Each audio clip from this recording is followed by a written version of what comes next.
ആകാശവാണി. നമസ്കാരം. പ്രാദേശിക വാർത്തകൾ വായിക്കുന്നത് സുധിൻ സൈനുദ്ദീൻ.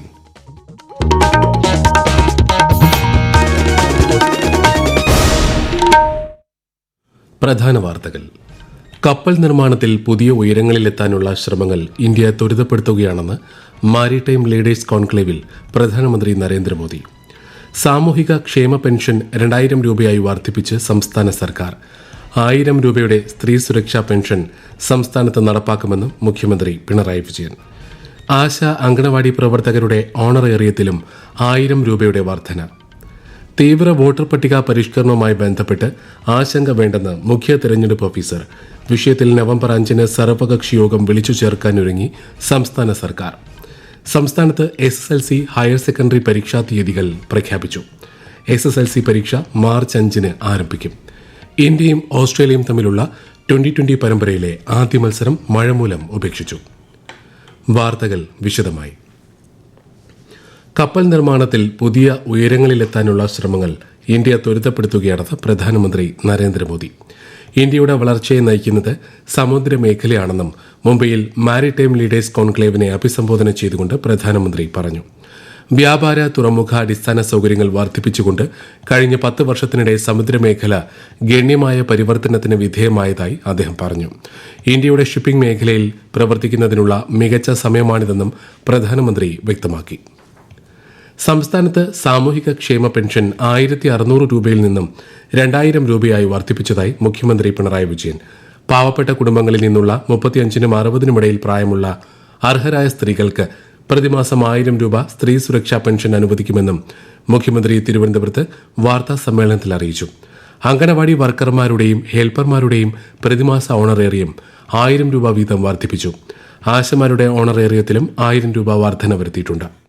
ഇപ്പോൾ സർക്കാർ നിലവിലെ പ്രതിമാസ പെൻഷൻ 1600-നോടൊപ്പം 400 രൂപ കൂടി ഉയർത്തി പ്രതിമാസം 2000 രൂപയായി വർദ്ധിപ്പിച്ചതായി പ്രഖ്യാപിക്കുകയാണ്. ആശാ വർക്കർമാരുടെ പ്രതിമാസ ഓണറേറിയം 1000 രൂപ വർദ്ധിപ്പിക്കും. 26,125 പേർക്കാണ് ഇതിന്റെ പ്രയോജനം ലഭിക്കുക. സംസ്ഥാന സർക്കാർ ജീവനക്കാരുടെയും പെൻഷൻകാരുടെയും 4% DA കുടിശ്ശിക നവംബറിലെ ശമ്പളത്തിനൊപ്പം നൽകുമെന്നും മുഖ്യമന്ത്രി അറിയിച്ചു. ശമ്പള പരിഷ്കരണ കുടിശ്ശികയുടെ 3ഉം 4ഉം ഗഡു ഈ സാമ്പത്തിക വർഷം തന്നെ അനുവദിക്കും. ഗസ്റ്റ് ലെക്ചറർമാരുടെ പ്രതിമാസ വേതനവും 2000 രൂപ വർദ്ധിപ്പിച്ചു. റബ്ബറിന്റെ താങ്ങുവില 180-ൽ നിന്ന് 200 രൂപയായും നെല്ലിന്റെ സംഭരണ വില 30 രൂപയായും ഉയർത്തി. നവംബർ 1 മുതൽ ഇത് പ്രാബല്യത്തിൽ വരുമെന്നും മുഖ്യമന്ത്രി അറിയിച്ചു. തീവ്ര വോട്ടർ പട്ടിക പരിഷ്കരണം സംബന്ധിച്ച് തുടർ നടപടികൾ ആലോചിക്കുന്നതായി സർവകക്ഷി യോഗം വിളിച്ച് സംസ്ഥാന സർക്കാർ. നവംബർ 5 വൈകുന്നേരം 4 മണിക്കാണ് യോഗം. PM ശ്രീ പദ്ധതി നടപ്പാക്കുന്നത് സംബന്ധിച്ച് വിലയിരുത്തലിനായി വിദ്യാഭ്യാസ മന്ത്രി V. ശിവൻകുട്ടിയുടെ നേതൃത്വത്തിൽ 7-അംഗ മന്ത്രിസഭാ ഉപസമിതി രൂപീകരിച്ചതായി മുഖ്യമന്ത്രി അറിയിച്ചു. ഉപസമിതി റിപ്പോർട്ട് ലഭിക്കുന്നതുവരെ സംസ്ഥാനത്ത് PM ശ്രീ നടപ്പാക്കുന്ന കാര്യങ്ങളുമായി മുന്നോട്ടു പോകില്ലെന്ന് കേന്ദ്ര സർക്കാരിനെ കത്ത് മുഖേന അറിയിക്കുമെന്നും അദ്ദേഹം വാർത്താ സമ്മേളനത്തിൽ പറഞ്ഞു. തീവ്ര വോട്ടർ പട്ടിക പരിഷ്കരണം സംബന്ധിച്ച് മുഖ്യ തെരഞ്ഞെടുപ്പ് ഓഫീസർ തിരുവനന്തപുരത്ത് രാഷ്ട്രീയ പാർട്ടികളുമായി ചർച്ച നടത്തി. ദേശീയ സംസ്ഥാന രാഷ്ട്രീയ കക്ഷികളുടെ പ്രതിനിധികൾ യോഗത്തിൽ പങ്കെടുത്തു. കൂടുതൽ വിവരങ്ങളുമായി ആകാശവാണി ലേഖകൻ സ്മിതി M. പള്ളുരുത്തി. തീവ്ര വോട്ടർ പട്ടിക പരിഷ്കരണവും തദ്ദേശ തെരഞ്ഞെടുപ്പും ഒരുമിച്ച് വരുന്നതിൽ ആശങ്കയുണ്ടെന്ന് ചില രാഷ്ട്രീയ പാർട്ടി പ്രതിനിധികൾ യോഗത്തിൽ ചൂണ്ടിക്കാട്ടിയെങ്കിലും ഇക്കാര്യത്തിൽ പ്രായോഗിക ബുദ്ധിമുട്ടുകൾ ഉണ്ടാകില്ലെന്ന് മുഖ്യ തെരഞ്ഞെടുപ്പ് ഓഫീസർ രത്തൻ യു ഖേൽക്കർ വ്യക്തമാക്കി. കേരളത്തിൽ 90% പേർക്കും രേഖകൾ നൽകേണ്ടി വരില്ല എന്നാണ് വിലയിരുത്തൽ. ബാക്കിയുള്ളവർക്ക് രേഖകൾ നൽകുന്നത് ബുദ്ധിമുട്ടാകില്ലെന്നും അദ്ദേഹം പറഞ്ഞു. പ്രവാസി വോട്ടർമാർക്ക് ഓൺലൈനായി ഫോറം നൽകാമെന്നും എല്ലാ ആഴ്ചയിലും വിലയിരുത്തൽ യോഗങ്ങൾ ഉണ്ടാകുമെന്നും രത്തൻ ഖേൽക്കർ പറഞ്ഞു. SSLC ഹയർ സെക്കൻഡറി പരീക്ഷാ തീയതികൾ പ്രഖ്യാപിച്ച് വിദ്യാഭ്യാസ മന്ത്രി V. ശിവൻകുട്ടി. SSLC പരീക്ഷ 2026 മാർച്ച് 5 മുതൽ 30 വരെ നടക്കും. 4,25,000 കുട്ടികളാണ് ഇത്തവണ പരീക്ഷ എഴുതുന്നത്. മെയ് 8-നായിരിക്കും ഫലപ്രഖ്യാപനം.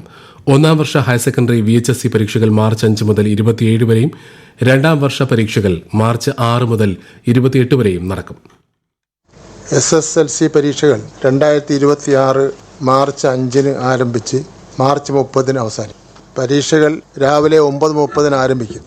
Higher secondary, vocational higher secondary 1-ാം വർഷ പൊതുപരീക്ഷ 2026 മാർച്ച് 5 മുതൽ മാർച്ച് 27 വരെ നടക്കും. രണ്ടാം വർഷ പൊതുപരീക്ഷകൾ മാർച്ച് 6 മുതൽ മാർച്ച് 28 വരെ നടക്കും.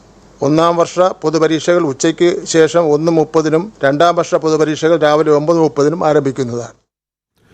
നെല്ല് സംഭരണം സുഗമമാക്കാൻ സർക്കാരും മില്ലുടമകളും തമ്മിൽ ധാരണയായി. മില്ലുടമകൾക്ക് 2022-23 സംഭരണ വർഷം നൽകാനുള്ള നഷ്ടപരിഹാര തുകയായ 63.37 കോടി രൂപ അനുവദിക്കുന്ന കാര്യം മന്ത്രിസഭ പരിഗണിക്കുമെന്ന് മുഖ്യമന്ത്രി പിണറായി വിജയൻ മില്ലുടമകളുടെ യോഗത്തിൽ അറിയിച്ചു. ഈ വാർത്തകൾ ആകാശവാണിയിൽ നിന്ന്.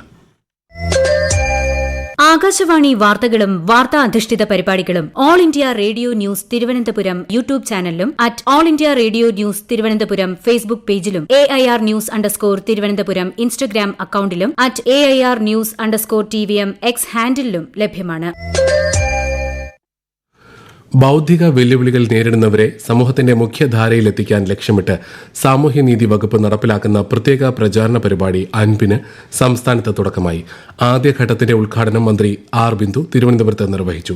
തീവ്ര ഭിന്നശേഷിയുള്ള കുട്ടികളുടെ കുടുംബങ്ങൾക്ക് ഒന്നിച്ച് താമസിക്കുന്നതിനുള്ള അസിസ്റ്റീവ് വില്ലേജുകൾ സംസ്ഥാനത്ത് 4 ഇടങ്ങളിൽ ഒരുക്കുന്നതിനായി പ്രാരംഭ നടപടി ആരംഭിച്ചതായി മന്ത്രി ചടങ്ങിൽ പറഞ്ഞു. ശബരിമലയിലെ ഈ വർഷത്തെ മണ്ഡല മകരവിളക്ക് തീർത്ഥാടനത്തിനുള്ള ഒരുക്കങ്ങൾ ദ്രുതഗതിയിൽ പൂർത്തിയാക്കണമെന്ന് മന്ത്രി VN വാസവൻ. ഈ വർഷം കൂടുതൽ തീർത്ഥാടകർ എത്തിച്ചേരുമെന്ന നിലയിൽ വേണം ക്രമീകരണങ്ങൾ മുന്നോട്ട് കൊണ്ടുപോകേണ്ടതെന്ന് അദ്ദേഹം പറഞ്ഞു. തീർത്ഥാടന മുന്നൊരുക്കങ്ങൾ വിലയിരുത്താനായി സെക്രട്ടേറിയറ്റ് ദർബാർ ഹാളിൽ ചേർന്ന അവലോകന യോഗത്തിൽ സംസാരിക്കുകയായിരുന്നു മന്ത്രി. നെടുമ്പാശ്ശേരി എയർപോർട്ട് റെയിൽവേ സ്റ്റേഷൻ നിർമ്മാണത്തിന് കേന്ദ്ര റെയിൽവേ ബോർഡിന്റെ അനുമതി. സ്റ്റേഷന് വേണ്ടിയുള്ള നടപടികൾ വേഗത്തിലാക്കുമെന്ന് റെയിൽവേ മന്ത്രി അശ്വിനി വൈഷ്ണവ് ഉറപ്പ് നൽകിയിരുന്നതായി കേന്ദ്ര സഹമന്ത്രി ജോർജ് കുര്യൻ അറിയിച്ചു. കേന്ദ്ര സഹമന്ത്രി ജോർജ് കുര്യൻ നാളെ കാസർഗോഡ് ജില്ലയിൽ വിവിധ പരിപാടികളിൽ പങ്കെടുക്കും. തലങ്കര തുറമുഖം സന്ദർശിച്ച ശേഷം അദ്ദേഹം കേന്ദ്ര സർവകലാശാലയുടെ പുതിയ അക്കാദമിക് ബ്ലോക്കിന്റെ ശിലാസ്ഥാപനവും നിർവഹിക്കും. 5ാമത് ദേശീയ മറൈൻ ഫിഷറീസ് സെൻസസിന്റെ പ്രധാന ഭാഗമായ ഭവനതല വിവരശേഖരണത്തിന്റെ ഔദ്യോഗിക ഉദ്ഘാടനവും കേന്ദ്ര സഹമന്ത്രി മറ്റന്നാൾ കൊച്ചി CMFRIയിൽ നിർവഹിക്കും. രാഷ്ട്രീയ ഏകതാ ദിനത്തോടനുബന്ധിച്ച് കേരള പോലീസ് മറ്റന്നാൾ സംസ്ഥാനത്തുടനീളം റൺ ഫോർ യൂണിറ്റി സംഘടിപ്പിക്കുന്നു. സർദാർ വല്ലഭായ് പട്ടേലിന്റെ ആശയത്തിൽ നിന്ന് പ്രചോദനം ഉൾക്കൊണ്ട് രാജ്യത്തിന്റെ ഐക്യവും അഖണ്ഡതയും ഉറപ്പാക്കുന്നതിനുള്ള പ്രതിബദ്ധത പൊതുജനങ്ങളിൽ ഊട്ടിയുറപ്പിക്കുകയെന്ന ലക്ഷ്യത്തോടെയാണ് കൂട്ടയോട്ടം സംഘടിപ്പിക്കുന്നത്. തിരുവനന്തപുരം ശ്രീ പത്മനാഭസ്വാമി ക്ഷേത്രത്തിൽ അൽപ്പശി ഉത്സവത്തോടനുബന്ധിച്ചുള്ള പള്ളിവേട്ട ഇന്ന് രാത്രി നടക്കും. നാളെയാണ് പ്രധാന ചടങ്ങായ ആറാട്ട് ഘോഷയാത്ര നടക്കുന്നതിനാൽ നാളെ വൈകുന്നേരം 4:45 മുതൽ രാത്രി 9 വരെ തിരുവനന്തപുരം വിമാനത്താവളത്തിൽ വിമാന സർവീസുകൾക്ക് നിയന്ത്രണമുണ്ടാകും. നഗരത്തിൽ നാളെ വൈകുന്നേരം 3 മുതൽ രാത്രി 10 വരെ ഗതാഗത നിയന്ത്രണവും ഏർപ്പെടുത്തിയിട്ടുണ്ട്. ഇന്ത്യയും ഓസ്ട്രേലിയയും തമ്മിലുള്ള 2020 പരമ്പരയിലെ ആദ്യ മത്സരം മഴ മൂലം ഉപേക്ഷിച്ചു. ക്യാൻബറയിൽ നടന്ന മത്സരത്തിൽ ടോസ് നഷ്ടപ്പെട്ട് ബാറ്റിംഗിനിറങ്ങിയ ഇന്ത്യ 9.4 ഓവറിൽ 1 വിക്കറ്റിന് 97 എന്ന നിലയിൽ നിൽക്കെയാണ് മത്സരം റദ്ദാക്കിയത്. പരമ്പരയിലെ 2ാം മത്സരം മറ്റന്നാൾ മെൽബണിൽ നടക്കും. സംസ്ഥാനത്ത് ഇന്ന് ഒറ്റപ്പെട്ട ശക്തമായ മഴയ്ക്ക് സാധ്യത. 5 ജില്ലകളിൽ ഇന്ന് മഞ്ഞ ജാഗ്രത പ്രഖ്യാപിച്ചു. കർണാടക തീരത്ത് ഇന്നും നാളെയും മത്സ്യബന്ധനത്തിന് വിലക്ക് ഏർപ്പെടുത്തി. ജല അതോറിറ്റിയുടെ PTP നഗർ ജലശുദ്ധീകരണശാലയിലേക്ക് കുണ്ടമൺകടവിൽ നിന്ന് വരുന്ന പമ്പിംഗ് ലൈനിലെ ചോർച്ച പരിഹരിക്കുന്നതിനായി അടിയന്തര അറ്റകുറ്റപ്പണി നടത്തുന്നതിനാൽ നാളെ വൈകിട്ട് 3 മണിവരെ തിരുവനന്തപുരം നഗരത്തിൽ ജലവിതരണം തടസ്സപ്പെടും. തിരുമല കരമന സെക്ഷനുകളുടെ പരിധിയിൽ വരുന്ന പ്രദേശങ്ങളിലാണ് ജലവിതരണം മുടങ്ങുക. സംസ്ഥാന ജലവിഭവ വകുപ്പിന്റെ ശ്രദ്ധേയ പദ്ധതിയാണ് ഭാരതപ്പുഴ BM കായൽ സംയോജിത പദ്ധതിയെന്ന് മന്ത്രി റോഷി അഗസ്റ്റിൻ. പദ്ധതിയുടെ നിർമ്മാണോദ്ഘാടനം ഓൺലൈനായി നിർവഹിക്കുകയായിരുന്നു മന്ത്രി.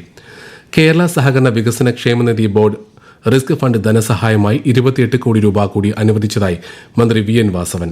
ഈ സർക്കാർ അധികാരത്തിലെത്തിയതിനു ശേഷം സഹകരണ വകുപ്പ് റിസ്ക് ഫണ്ട് ധനസഹായമായി 464 കോടി രൂപയുടെ ധനസഹായം നാളിതുവരെ അനുവദിച്ചതായും മന്ത്രി പറഞ്ഞു. പ്രധാന വാർത്തകൾ വീണ്ടും. കപ്പൽ നിർമ്മാണത്തിൽ പുതിയ ഉയരങ്ങളിലെത്താനുള്ള ശ്രമങ്ങൾ ഇന്ത്യ ത്വരിതപ്പെടുത്തുകയാണെന്ന് മാരിടൈം ലീഡേഴ്സ് കോൺക്ലേവിൽ പ്രധാനമന്ത്രി നരേന്ദ്രമോദി. സാമൂഹിക ക്ഷേമ പെൻഷൻ 2000 രൂപയായി വർദ്ധിപ്പിച്ച് സംസ്ഥാന സർക്കാർ. 1000 രൂപയുടെ സ്ത്രീ സുരക്ഷാ പെൻഷൻ സംസ്ഥാനത്ത് നടപ്പാക്കുമെന്നും മുഖ്യമന്ത്രി പിണറായി വിജയൻ. ആശ അങ്കണവാടി പ്രവർത്തകരുടെ ഓണറേറിയത്തിലും 1000 രൂപയുടെ വർധന. തീവ്ര വോട്ടർ പട്ടിക പരിഷ്കരണവുമായി ബന്ധപ്പെട്ട് ആശങ്ക വേണ്ടെന്ന് മുഖ്യ തെരഞ്ഞെടുപ്പ് ഓഫീസർ. വിഷയത്തിൽ നവംബർ 5 സർവകക്ഷി യോഗം വിളിച്ചു ചേർക്കാനൊരുങ്ങി സംസ്ഥാന സർക്കാർ. സംസ്ഥാനത്ത് SSLC ഹയർ സെക്കൻഡറി പരീക്ഷാ തീയതികൾ പ്രഖ്യാപിച്ചു. SSLC പരീക്ഷ മാർച്ച് 5 ആരംഭിക്കും. ഇന്ത്യയും ഓസ്ട്രേലിയയും തമ്മിലുള്ള 2020 പരമ്പരയിലെ ആദ്യ മത്സരം മഴ മൂലം ഉപേക്ഷിച്ചു. പ്രാദേശിക വാർത്തകൾ കഴിഞ്ഞു. അടുത്ത വാർത്താ പ്രക്ഷേപണം രാത്രി 7:25.